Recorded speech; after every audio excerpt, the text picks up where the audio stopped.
Hello and welcome to PondHub with Tim, the next in the new pond playlist. This week I'm thinking about the design of my new toad pond.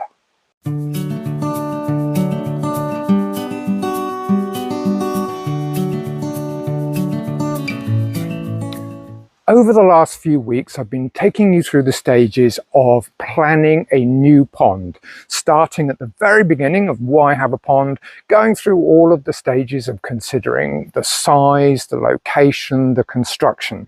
Well, I've decided here, I've decided big and deep for toads, and I've decided I'm going to use a liner construction method. Now I can really start to get into the details of the design of my new pond.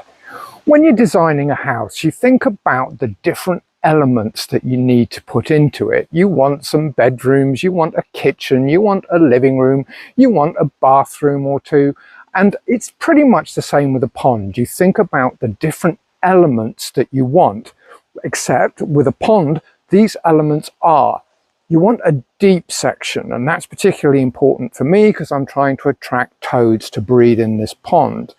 You want a shallow beach section, which is going to be very important for wildlife to come in and out of the pond, and also quite good for basking when the tadpoles like to get some sunshine as they develop.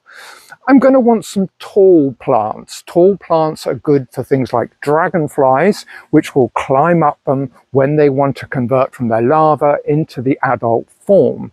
I'm going to want some marshes. Marshes are great natural ways to filter your water, to keep it clean, and to remove excess nutrients from the water, helping you to control algae and duckweed. I'm also going to want to think about the edges of the ponds where I want cover. I want safe spaces for the amphibians, the young froglets and newts, as they're leaving the pond and going out onto the land. So I've got to find those 5 elements. When I'm planning those elements, I think about the location and I'm thinking about the specifics of the location that I'm choosing. Now, here I am standing in the middle, roughly, of my new pond. What I can tell you is that the morning sun comes down in this direction. It's a very, very sunny spot in the morning. And one of the key challenges here is wind. Locally, this area is known as Windy Ridge. We're actually up on the highest point for miles around, and the wind blows ferociously from that direction. Why is wind important? Well, if I don't want my tall plants flattened, I need to think about giving them some wind cover. Actually, wind cover is a big feature of this garden. If you look around the old vicarage garden, we have lots and lots of windbreaks to protect different plants.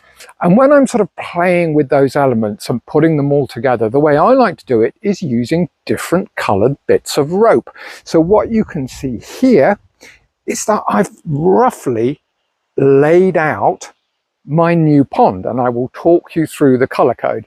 Now, the blue line here is the water's edge. That's the actual shape of the pond, so you can get a sense of its size. The second blue line represents the deepest part of the pond, so that's where my deep section is going to go.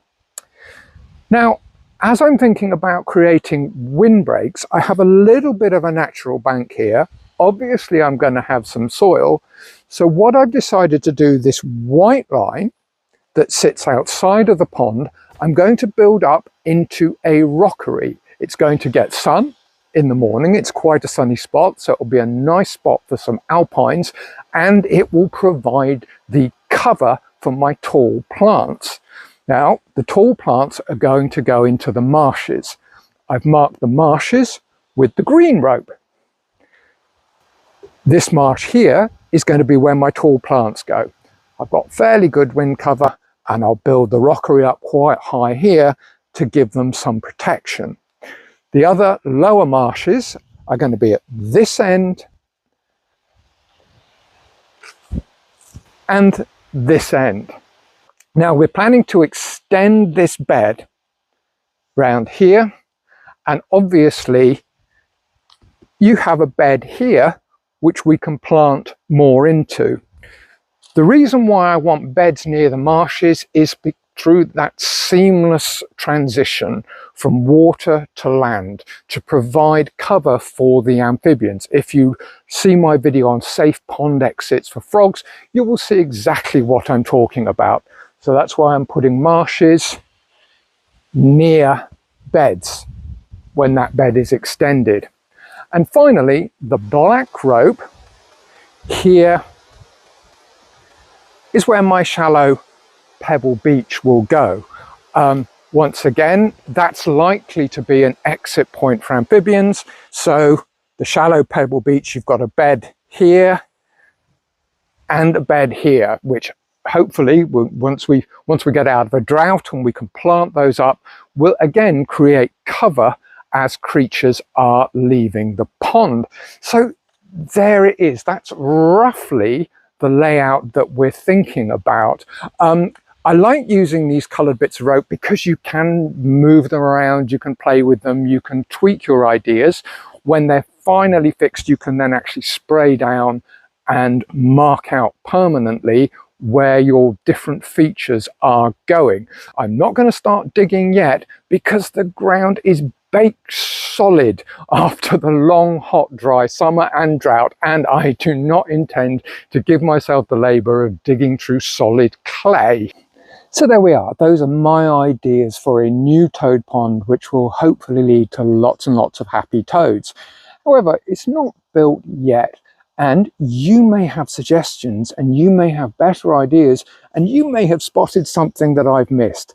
So please, if you have, let me know now before I start digging.